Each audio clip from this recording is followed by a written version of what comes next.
Yeah.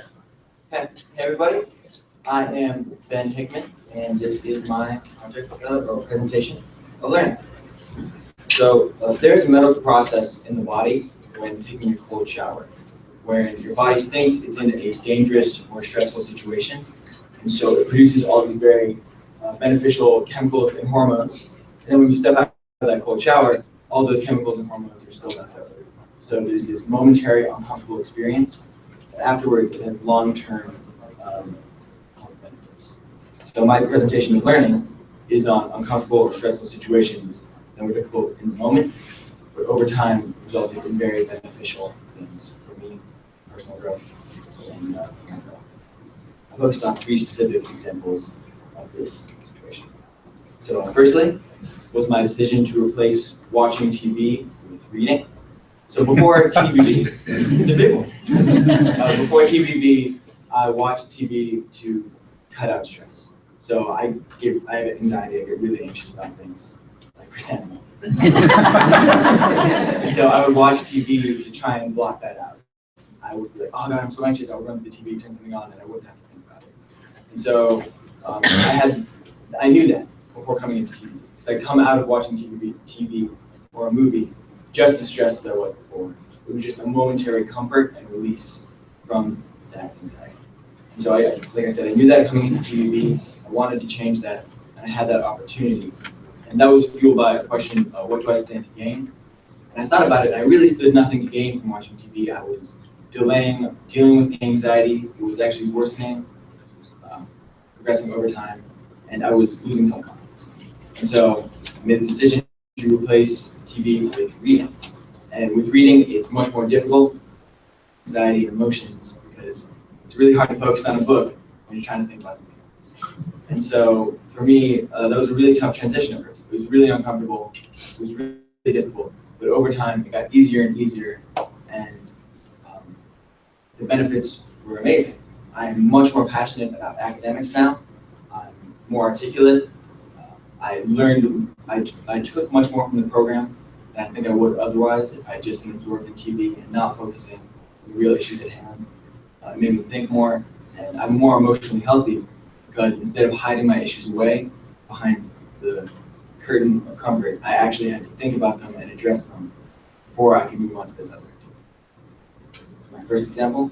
My second example was a relationship with one of my roommates. So there are a few people on the trip that I bonded with almost immediately. Like, oh, these are my great friends. It's gonna be a great trip. This roommate was not one of those people. We had a lot of differences. We didn't not get along, but we just were not close friends. And so being paired with him as a roommate was difficult. It wasn't super enjoyable. He had a lot of emotional challenges he was facing at the time as well. And so during our time together, he needed to talk a lot about what was going on with him. Of course, I wanted to support him and help him, but I was also facing my own emotional challenges. TBB is incredibly stressful, and it's hard to support somebody else when you're having difficulty even supporting yourself. So that was very hard. But the same question came to my mind: what do I stand to gain from this experience? And the answer was nothing. I thought maybe that it would help me deal with my own emotions better, but the reality was that I feel bad about myself because I would not help my roommate. He would be detrimental because he's not getting the support from me, and yeah, I would be sacrificing these beneficial aspects of our relationship for a momentary comfort of isolation and not interacting with him. And so I chose to be there for him. I chose to talk to him when he needed to talk. It was really hard at first, but I did it. I chose what was uncomfortable. And now, over time, he's one of my closest friends. By choosing to interact with him and choosing to build that friendship, something totally unexpected and amazing happened. He's now, it's one of the closest friendships that I've had in my entire life. I love him so much. It's really hard to put into words, but every time I see him, I want to go run up and give him a hug. He's incredibly himself.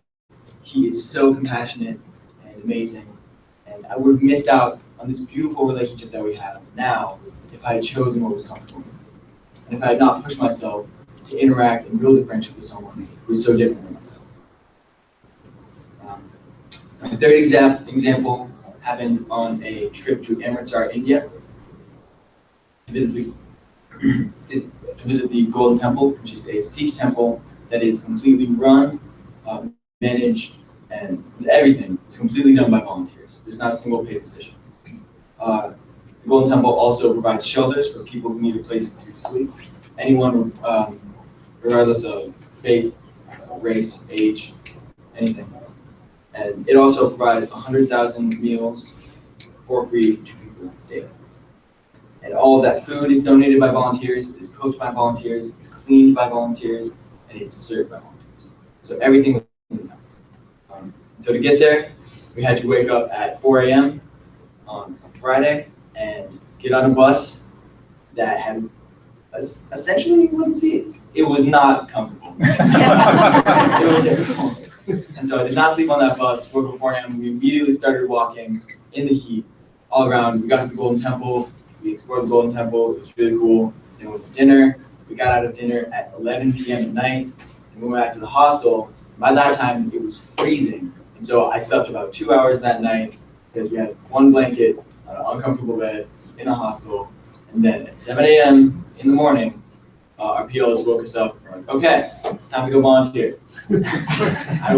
I have never been less motivated in my entire life. I was so tired, so exhausted, and I could have stayed behind if I wanted to. It was an option.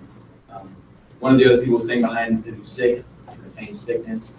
I could have done a few things, but I really, in that situation, that one was easier because it's a once in a lifetime opportunity. Of course, I want to go see the Golden Temple, do what I can, pay back.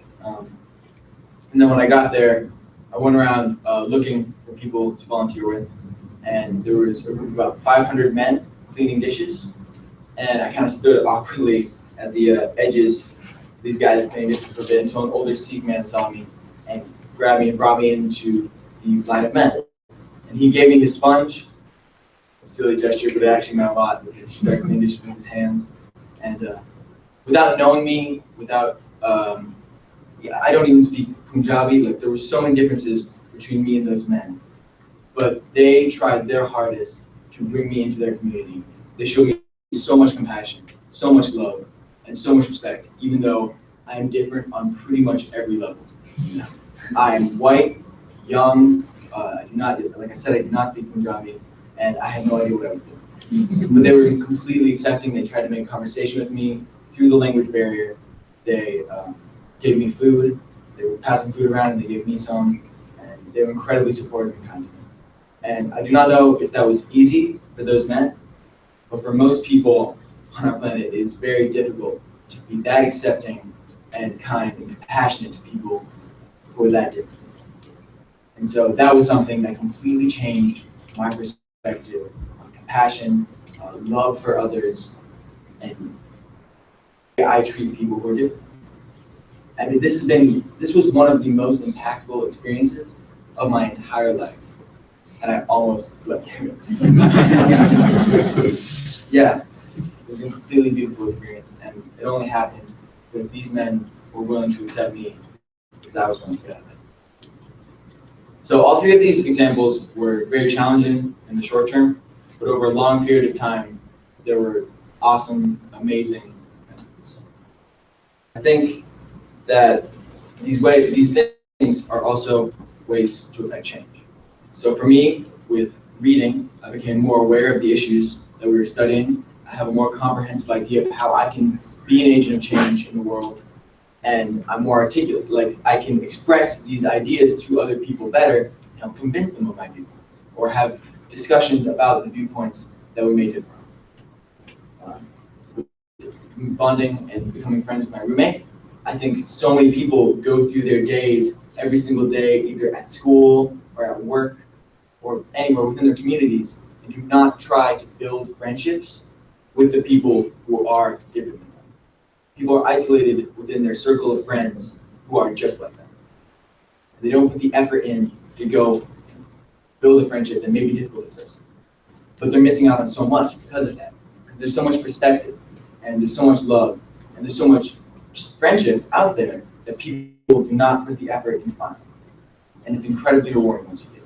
I really don't think there's any better way to affect change in the world than to build relationships with those around you and to spread love and spread friendship.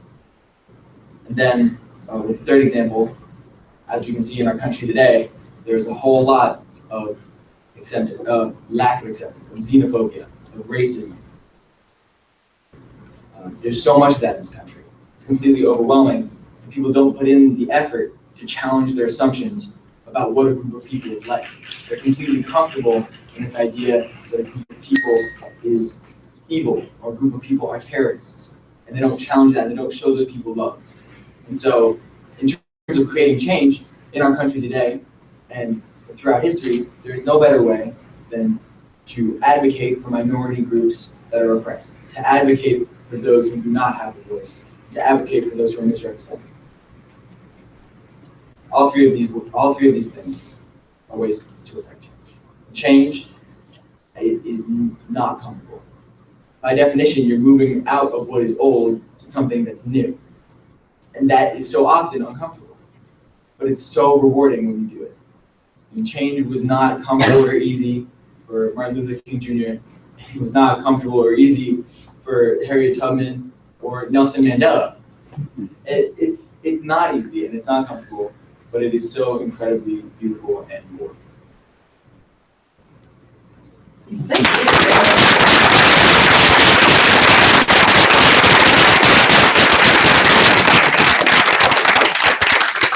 We have time for a lot of questions.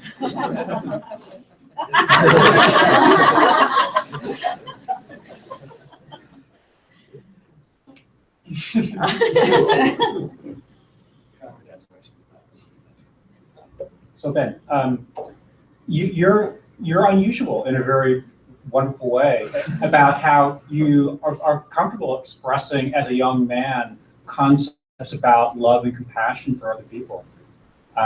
I think that's remarkable. So that's more of a comment. But going forward into what's next in your life, do you see particular avenues, particular ways that you can use that? You talked about addressing issues of oppression of different groups that are easily judged as being unlike and therefore dangerous. Do you see some particular ways you could apply that? Protests. Protests. I think just being an advocate, so being there as a friend, trying to build relationships within those communities, and asking what those people want and need. So go to the community and see what their needs are, and if you go to meet their needs, I think there's nothing better that you can do with that. I think a lot remains to be seen in terms of advocating for those groups, in terms of showing compassion for others. Was that part of the question as well, how that goes forward? There's this concept that Robin, the founder, talks about called radical love, radical love, and it's about showing people compassion and kindness no matter what, no matter who they are, no matter what they've done to you, no matter history, like everyone. So I believe that's an avenue forward, definitely, is to work on my ability to show everyone in my life love and compassion, no matter what has happened between me and them, no matter my assumptions about them.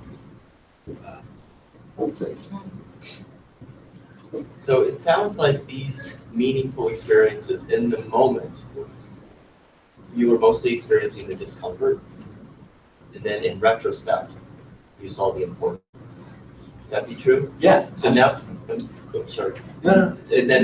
But now you're coming back to a very comforting situation. To identify in the moment a time when you should say, I need to make myself uncomfortable because I need to grow. I think that is a really good question. It's really difficult. There are definitely moments where I've regretted not taking action in terms of going into something that's uncomfortable. And there have been moments on the other spectrum as well. I just think you have to use your personal judgment.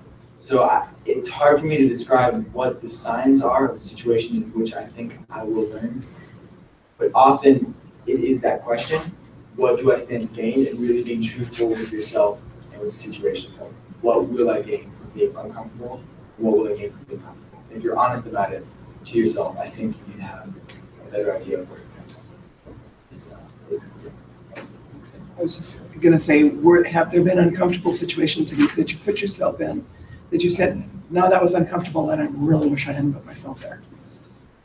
I know, I really like to regret things. I don't really like had regrets, that kind of stuff. Not that I can think of. I'm sure it's happened, but I also think that you learn something in situations in which you're challenged. So even if the situation is uncomfortable and has a negative outcome, there's always something to learn from it. I wonder if there's a time before you went on this program that you look back on and think, oh, maybe I should have put myself out there a little bit more.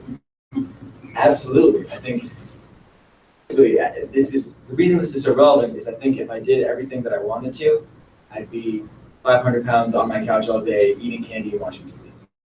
Like, that's what I do if I wanted to. And I think throughout like some of my younger life and then early years of high school, I didn't push myself enough in that sense. I was very not accepting of things that were uncomfortable. I had no sense of delayed gratification.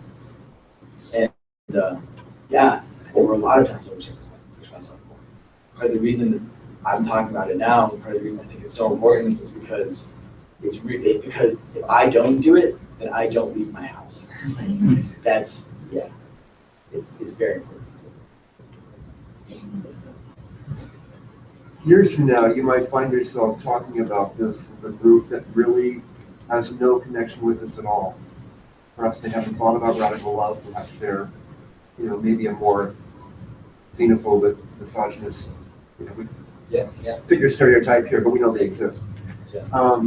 I just wonder how you feel you might bring these feelings and thoughts into a community like that. You ask a hard question. I mean, I think the reality is that every community, it is part of radical love is accepting those communities as well. And so part of the reality of those communities is those feelings don't come from nowhere. Those feelings come from insecurities about losing privilege. Those feelings come from feeling misrepresented, even though really we have all the privileges in the world.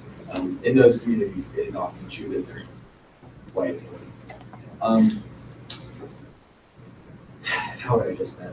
I guess the best way that I can think of to address it is to bring people that are those minority groups into the community and try and provide context for their story. Like, do not play the blame game. I wouldn't go in and be like, you're wrong, you're stupid and xenophobic. I would be like, look at these people who've done awesome things for the country. Here's how you can challenge your assumptions. And it's not me telling them what's right and what's wrong. It's me showing them an example of something different and hoping that they can infer something else. I think that would be a really powerful way to build relationships like that. And I think that was part of my example of when trying to build relationships with people who are different than you. That's what the perspective is. You get that kind of perspective when you build relationships with those. I'm sure bouncing off that, I've been in situations where people said things that I very much disagree with, and the easy thing to do is just nod your head and not say anything, even though there might be someone around you that is being hurt by those words being said. It's easy to just not say. Do you think that might be a situation where you need to step up? Or? I do. Yeah, I absolutely do. That's you move away from what's easy to what's uncomfortable and hard, and you get amazing rewards. I mean, think of what that would mean to the person who's being hurt by it. To have somebody else stand up for them when they feel like they have no voice. That's an incredibly powerful and meaningful experience for that person. And so in that situation, I think it's absolutely relevant, important, and like necessary to have someone stand up. Yeah.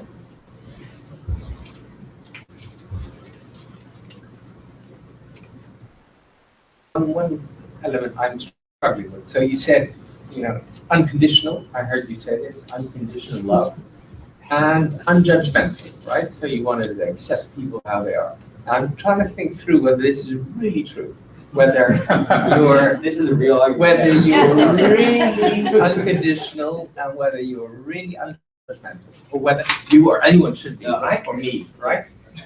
Should we be unconditional and unjudgmental? I don't know.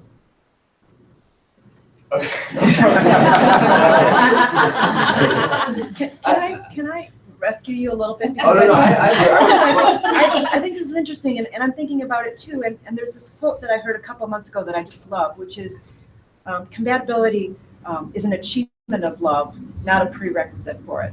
And I was thinking about particularly your roommate relationship, and I was thinking about go into that with love. You went into that with courage, bravery, a need to feel, and that is what, you know what I mean. So the love's not. It's, I think it's hard to visualize the radical love as a like, oh, I'm just going to have it. But I think so. I don't know if you want to talk about, but like, what are the sensations that you were feeling? Yeah. So maybe the way you guys describe it, maybe love is the wrong word, depending on your definition. From my perspective, what love means is having the ability to show compassion for every person. So that wouldn't necessarily mean that you have to already love them, but you can show them compassion or build a relationship with them. Be kind to them, no matter how you may or may not be predisposed to feel. And so, in terms of your statement, I think that there are definitely some people who are dangerous to society, who have lots of flaws, etc. But those people can be taken out of that environment, put in jail. I think that is a valid mechanism for dealing with them, but I don't think that means you have the right to hate that person, or the right to be mean to that person, or not show them compassion. I think that's a very difficult concept to struggle with, especially if someone has really personally wronged you. But I think the truth is you gain a lot more from the uncomfort of forgiving that person, recognize that they wronged you, or like recognizing that they wronged you. You don't have to be like, oh, it's okay, but recognize that they wronged you, not want to spend time with them, but still be compassionate and kind. And I think that's the distinction. There's no person on earth who does not deserve my compassion, even if they've done something terrible. I might not want to spend any time with them ever, but I have no right to. And we're at time. Thank you, Ben.